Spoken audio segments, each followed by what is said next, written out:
अस्सलाम वालेकुम जी, आप देख रहे हैं YouTube पर द किरण नाज शो। मैं हूं किरण नाज। शुक्रगुजार हूं आपकी कि आप मेरे चैनल पर तशरीफ लाए। अगर अभी तक आपने चैनल को सब्सक्राइब नहीं किया है तो छोटी सी गुजारिश है कि चैनल को ज़रूर सब्सक्राइब कर लीजिएगा। आज की ये वीडियो क्रिकेट लवर्स के लिए है क्योंकि पिछले 2 दिन से यानी कल और आज में जो डेवलपमेंट्स हुई हैं, जो T20 टीम की सिलेक्शन हुई है, टीम के सिलेक्शन के बाद हेड कोच, बॉलिंग कोच के इस्तीफे सामने आए हैं, जो कि कैप्टन है, कैप्टन का अदम एतमाद टीम पर सामने आया है, जो नए नवेले मुतवक्के चेयरमैन हैं उनके जिस तरह के स्टेटमेंट्स और जो उनकी अंदरूनी खाना बातें सामने आई हैं उसने तमाम क्रिकेट लवर्स को हैरान करके रखा हुआ है, बल्कि परेशान करके रखा हुआ है। बात कर रही हूँ सबसे पहले जी जनाबे वाला मैं रमीज राजा के हवाले से। रमीज राजा साहब जो कि गवर्निंग बॉडी का हिस्सा है, 12 तारीख को इलेक्शन होने हैं और इलेक्शंस के बाद मुतवक्के तौर पर उनको कहा जा रहा है कि वो नए चेयरमैन होंगे पाकिस्तान क्रिकेट बोर्ड के। अब हुआ क्या है, सबसे बड़ा इवेंट आने जा रहा है। पाकिस्तान की जो क्रिकेट टीम है, अब हम उस तरह से वनडे और टेस्ट सीरीज में जो पाकिस्तान कभी परफॉर्म किया करता था, अब हम वैसा तो परफॉर्म अल्हम्दुलिल्लाह नहीं करते हैं। क्या करें जी, करते क्या है हम, अब हम T20 फॉर्मेट के, क्योंकि हमारे जितने भी सीनियर प्लेयर्स हैं वो सब यही कह रहे होते हैं कि हम टीम को तैयार ही T20 प्लेयर्स के तौर पर कर रहे हैं, T20 सीरीज के लिए कर रहे हैं। तो बहरहाल अब हमारे हिसाब से सबसे बड़ा इवेंट T20 वर्ल्ड कप का आ रहा है। उसके लिए जो टीम सिलेक्शन हुई है, सबसे पहले ही आगाज में उस पर रोला पड़ गया है। क्या हुआ है जी, रमीज राजा साहब ने पहले तो बड़ा एतमाद का इजहार किया, बाबर आजम को कंप्लीट अथॉरिटी दी कि जी आप अपने हिसाब से टीम सेलेक्ट करें, टीम चूज करें। फिर उसके बाद जब वो चेयरमैन, मुतवक्के तौर पर चेयरमैन बनने जा रहे हैं, तो अपने स्टेटमेंट से ही फिर गए, मुकर गए।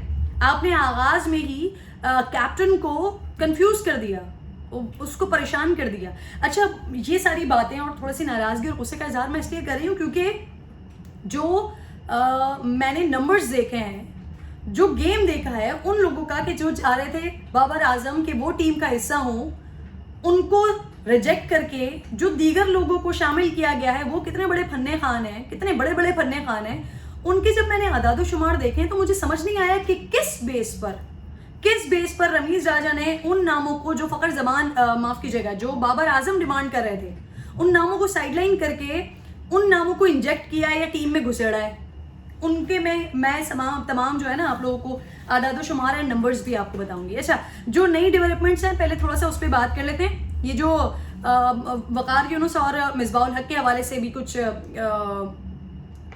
इस किस्म की सरगोशियां हो रही हैं कि जी उनसे इस्तीफा लिया गया है या उन्होंने इस्तीफा दिया है। तो सुनने में कुछ ऐसा आया है कि मुलाकात हुई मिसबाउल हक की और जो कि वसीम खान है उनकी, और उन्होंने कहा कि न्यूजीलैंड की सीरीज में आप जरा आराम कर लें। इस पर मिसबाउल हक साहब के और वसीम खान की बड़ी बहस हुई एंड देन उसके बाद फिर रेजिग्नेशन सामने आ गया। सकलैन मुश्ताक और अब्दुल रज़ाक जो हैं वो अब होम सीरीज में अबूरी कोच के तौर पर अपनी जिम्मेदारियां निभाएंगे। कुछ ऐसी भी सरगोशियां हो रही हैं, कुछ ऐसी भी बातें हो रही हैं कि अब इंटरनेशनल कोई कोच बुलाया जाएगा बाहर से और वो कोचिंग करेगा।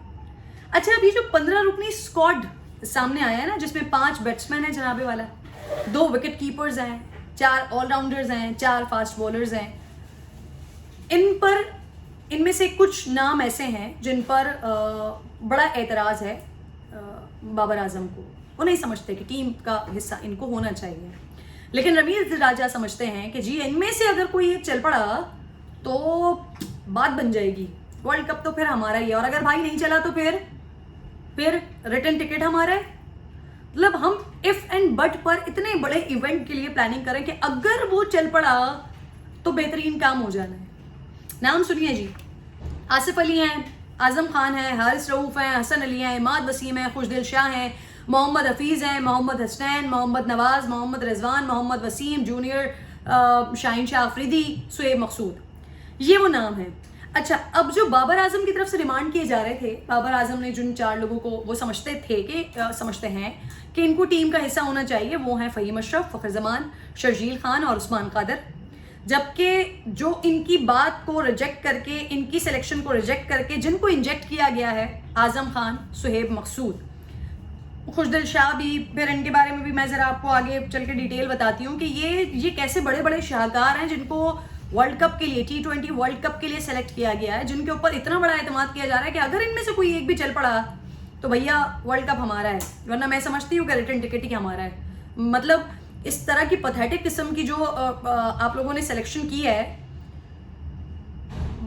मैं सोचती हूँ कि कोई मौजज़ा हो जाए, या तो टीम के जाने से पहले पहले, क्योंकि अक्टूबर तक तो अभी टाइम है ना हमारे पास, कुछ रद्दोबदल हो सकता है, या तो जाने से पहले पहले कोई मौजज़ा हो जाए या फिर वहाँ पे कोई मौजज़ा हो जाए।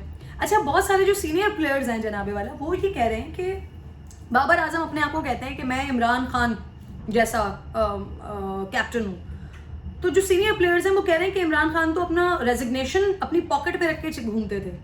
तो अगर बाबर आजम की नहीं चल रही है टीम में, और एक मुतवक्के तौर पर चेयरमैन जो आते ही उसने अपनी मनमानियाँ शुरू कर दी हैं, आते ही कैप्टन को बिल्कुल खुड्डे लाइन लगा दिया है, तो फिर वो रेजिग्नेशन क्यों नहीं अपना सबमिट कर देते, रिजाइन क्यों नहीं कर देते, छोड़ दें टीम।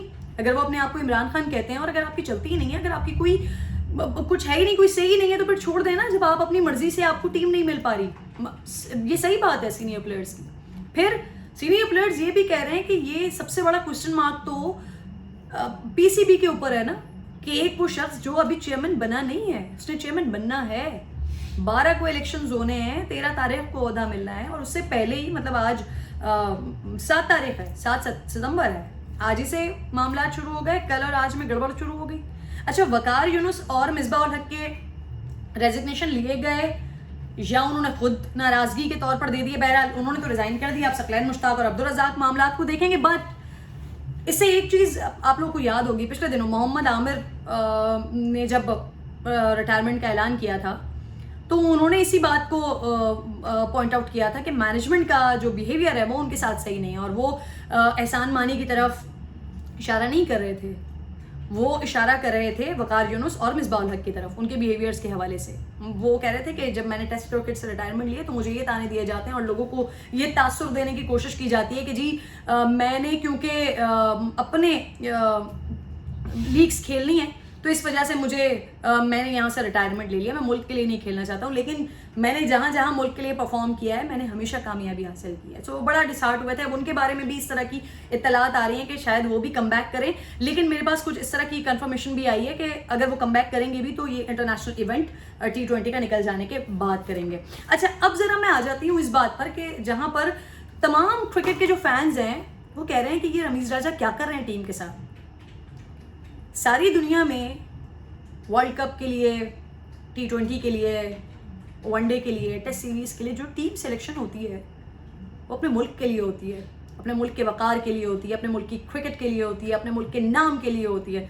लेकिन हमारे पास ऐसा फील होता है कि अपनी अपनी कुर्सियाँ बचाने के लिए होती है, अपने ज़ाती मफादात के लिए होते हैं, अपने दोस्तों को खुश करने के लिए, उनकी औलादों को नवाजने के लिए होती हैं। ये जो ज़बान से इतना कह लीजिए कि सख्त जुमले निकल रहे हैं, वो मुझे बहुत अच्छे तरीके से अंदाज़ा है कि ये जितने भी क्रिकेट लवर्स हैं, पाकिस्तान के क्रिकेट लवर्स हैं, उन तमाम के दिलों की तर्जुमानी हो रही होगी। जब मैंने एवरेज देखा है, जब मैंने रन रेट देखा है, जब मैंने स्कोर देखा है, जब मैंने ग्राउंड पे, इंटरनेशनल ग्राउंड पे परफॉर्मेंस देखी है, तो मैंने सर पीटा है अपना कि किन बेसिस पर फ़खर जमान जो कि बाबर आजम जो कि कैप्टन है, उसको साइडलाइन, उसकी सजेशन को, उसकी डिमांड को साइडलाइन करके अपनी बातों को और अपने पसंदीदा लोगों को या अपने दोस्तों की औलादों को नवाजने की कोशिश की गई है, उनको टीम में इंजेक्ट किया गया है।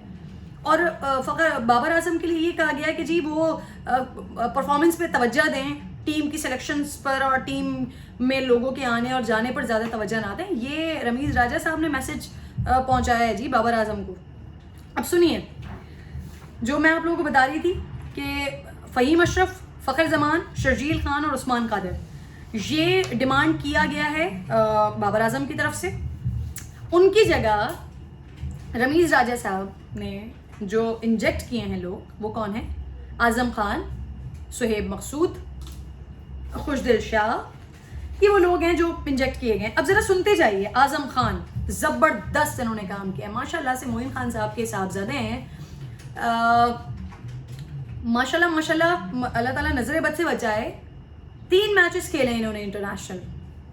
सुन के हैरान हो जाएंगे आप, जो हाईएस्ट रन है इनके, हाईएस्ट की बात करने जा रही हूँ मैं, सुन के हैरान हो जाएंगे। 5 रन है जी हाईएस्ट रन इनके। टोटल स्कोर जो है इनका 6 रन का है।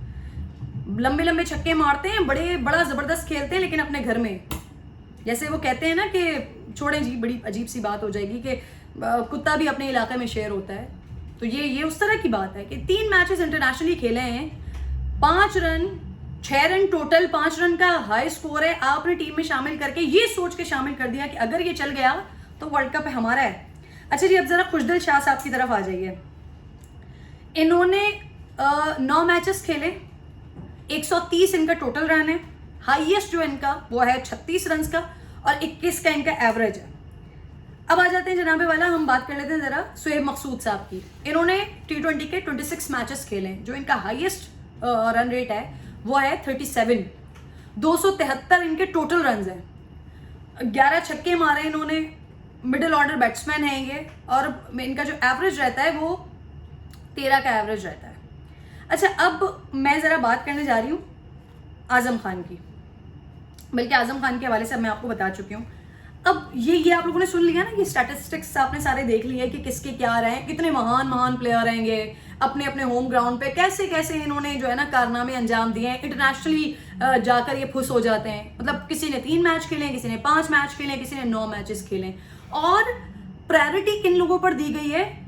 जिन्होंने जी 2-2 सेंचुरीज स्कोर की हुई हैं, वनडे में जिन्होंने जबरदस्त काम किए हुए, T20 में जिन्होंने आला काम किए हुए, टेस्ट सीरीज में जबरदस्त काम किए हुए, उन पर प्रायोरिटी दी गई है ये 3 मैचेस और 9 मैचेस खेलने वाले को। अब जरा सुनिए, जरा फहीम अशरफ के बारे में बताती हूँ आपको। 31 मैचेस खेले हैं इन्होंने T20 के, 11 रन का इनका एवरेज है, 218 इन्होंने टोटल रन बनाए, 7 छक्के इन्होंने मारे हैं, और क्योंकि ये ऑलराउंडर हैं 35 विकेटें इन्होंने हासिल की हैं। फकर जमान 53 T20 मैचेस इन्होंने खेले हैं, 21 रन का इनका एवरेज है, 1021 रन ये स्कोर कर चुके हैं, 34 छक्के ये लगा चुके हैं। ये फकर जमान है। 91 रन का हाईएस्ट इनका स्कोर है। फकर जमान की मैं बात कर रही हूँ।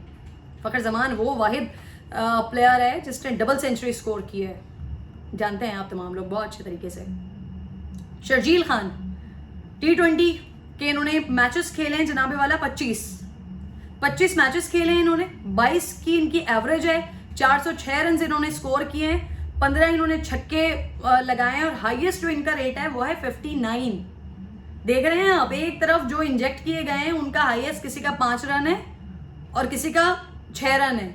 और यहाँ पर जिन लोगों की बात कर रही हूँ जो कैप्टन चाह रहा था कि वो टीम का हिस्सा हो, उनके जो हाईएस्ट रन है वो है 91 और 59। फिर उस्मान कादर पर आ जाइए आप, 16 मैचेस खेले इन्होंने, कि अब्दुल कादिर के साहबजादे हैं, सीनियर प्लेयर, 20 विकेटें इन्होंने हासिल की हैं।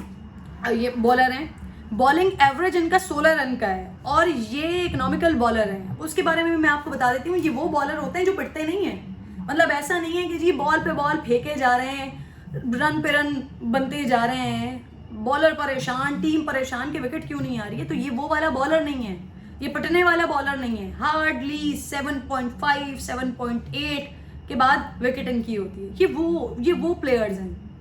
तो भाई बाबर आजम से अगर कोई प्रॉब्लम है, कैप्टन से कोई प्रॉब्लम है, पाकिस्तान से तो कोई प्रॉब्लम नहीं है ना रमीज राजा आपको। ये पाकिस्तान का मैच है, वर्ल्ड कप पाकिस्तान के लिए आना है, किसी रमीज राजा के लिए, किसी वसीम खान के लिए या किसी बाबर आजम के लिए नहीं आना है, पाकिस्तान के लिए आना है। कम से कम कुछ तो अगर आप आ ही रहे हैं। मुझे याद है रमीज राजा साहब, आपकी बहुत सारे स्टेटमेंट्स और बहुत सारी बातें आपकी याद हैं जो आप पाकिस्तान क्रिकेट टीम की, कभी सिलेक्शन के हवाले से, कभी टीम के हवाले से, कभी कैप्टन के हवाले से, कितनी बातें आप करते रहे, सरफराज के हवाले से, बहुत सारे लोगों के हवाले से। अब जब आप खुद हिस्सा बन रहे हैं, पाकिस्तान क्रिकेट बोर्ड के चेयरमैन बनने जा रहे हैं, आप कम से कम कुछ वफादारी का मुजाहरा करें। अपनी सीटें बचाने और अपनी कुर्सी बचाने की चीज़ों को छोड़कर पाकिस्तान से वफादारी करें, पाकिस्तान क्रिकेट बोर्ड से वफादारी करें। अगर कैप्टन जो टीम को लीड करेगा, जिसके कंधे पर बहुत बड़ी जिम्मेदारी होती है, अगर वो सेटिस्फाई नहीं है तो उससे पूछें रीज़न। और ये रीज़न हमारे सामने है, ये आदादोशुमार हमारे सामने है जो हमें बता रहे हैं कि क्यों कैप्टन चाहता है कि ये प्लेयर्स साथ में हों, और आप क्यों चाहते हैं कि ये जो नए मुन्ने बच्चे हैं, जो अगेन वही वाली बात कि अपने घर में ये खेलते हैं, लंबे लंबे छक्के मारते हैं, लेकिन इंटरनेशनली इन्होंने किया क्या है, क्या साबित किया है, क्या प्रूफ किया है अपनी परफॉर्मेंसेस को। तो प्लीज़ पाकिस्तान के साथ ऐसा ना करें।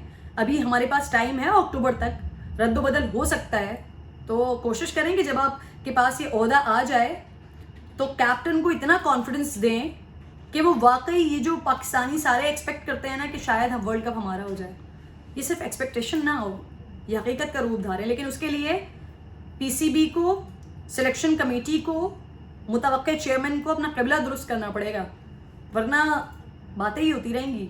वो चाहे फिर सरफराज हो, चाहे बाबर आजम हो, या चाहे कोई और हो, बातें ही होंगी सिर्फ। अपना बेहद ख्याल रखिए एंड वीडियो पर कमेंट ज़रूर कीजिएगा। अल्लाह ने की बात।